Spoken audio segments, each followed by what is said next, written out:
This is the real, simple, plain truth. Si Jesus lang ang kailangan niyo. Again, ang pinakasimpleng plain truth, si Jesus lang ang kailangan nating lahat. Magandang gabi po sa ating lahat. Talagang gabi na po, no? 9:25 in the evening, March 8, 2024.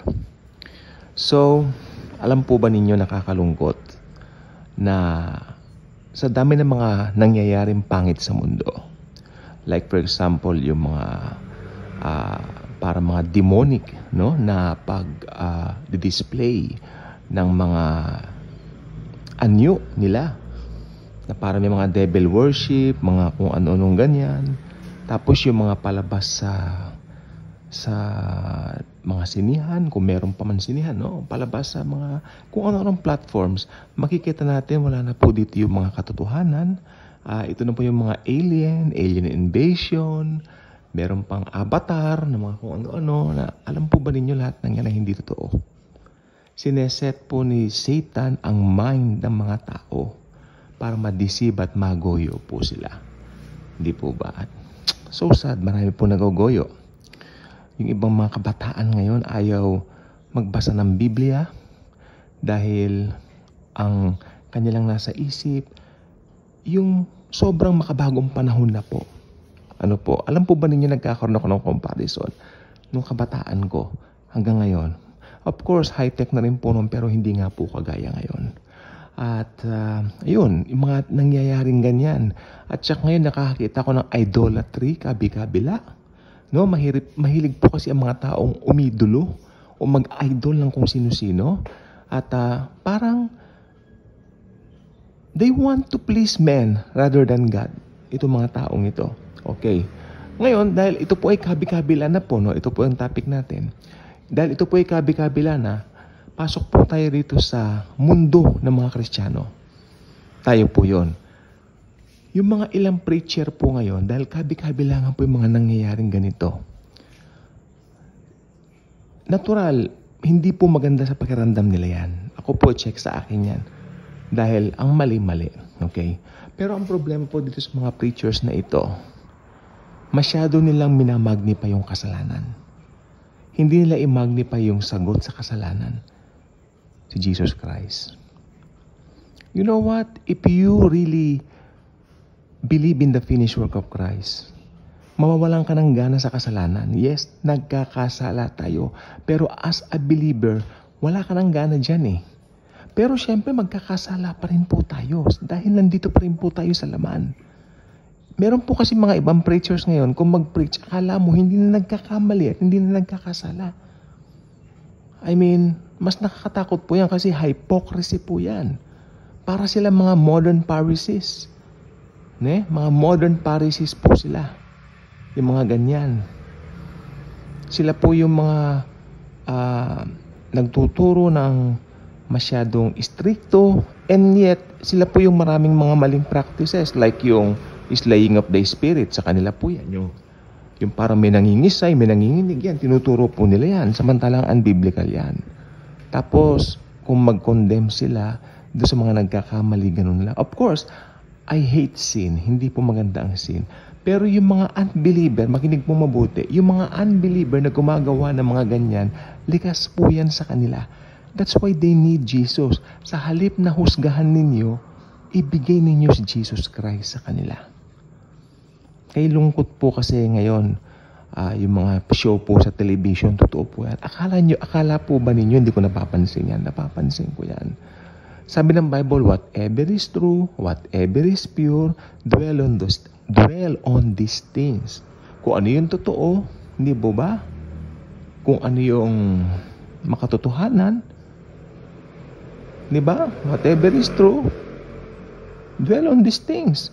Tandaan nyo, whatever is true. Anong sabi ni Jesus? I am the way, the truth, and the life. Jesus is always on the side of truth. Hindi siya magpapanig kailanman sa false side. Alam naman natin yan. Pero kung may nakita po tayong mga taong, like for example, itong mga kabataan na to, they don't know Jesus yet. That's why ganun po sila. Amen? So, imbis na i-condemn, ipag-pray po natin. Okay? Puntahan natin, sharean natin ang good news, sabihin niyo na, hey, may mga makamundong mga pangyayari ngayon o mga palabas ngayon na talagang hindi ito noble o hindi ito truth, no?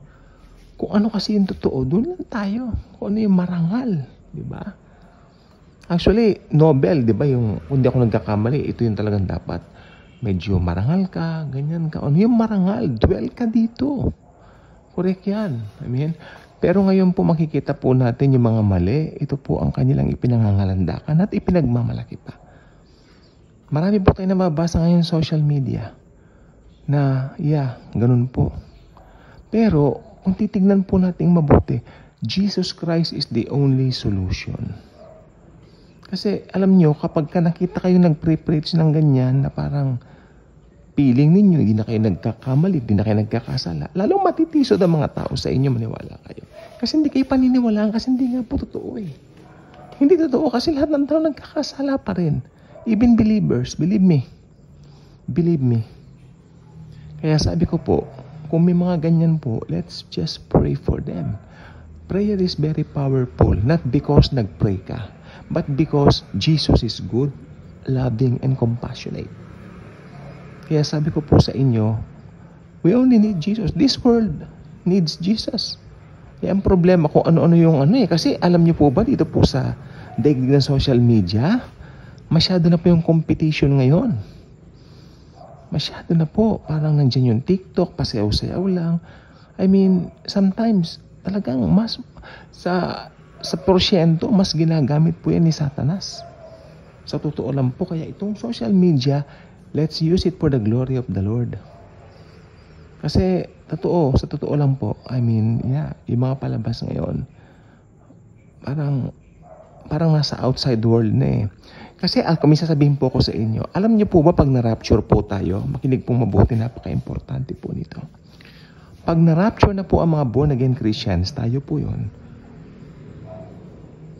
magkakaroon ng kaguluhan na malaki. Kasi magtataka sila, where are the born-again Christians? And then may isang personality na lalabas after ng rapture. Yan ang the lawless one. Yan ang Antikristo. Yes, the Antichrist himself. Una niya sasabihin, sila ay kinuha ng mga aliens. Sasabihin niya, yung mga born again niyan ay kinuha ng mga aliens. Dahil salot sila sa mundo. Ayan ang sasabihin ng Antikristo. Maniniwala naman yung mga naiwan sa rapture. Kaya itong figure na ito, makinig pong mabuti, itong figure na ito, ang Antichrist na yan, magiging popular.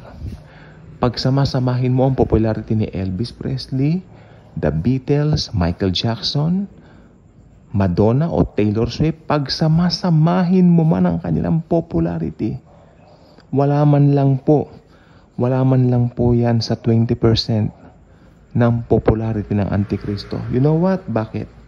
Ang Antikristo po ay magiging pinaka-popular na tao during that time.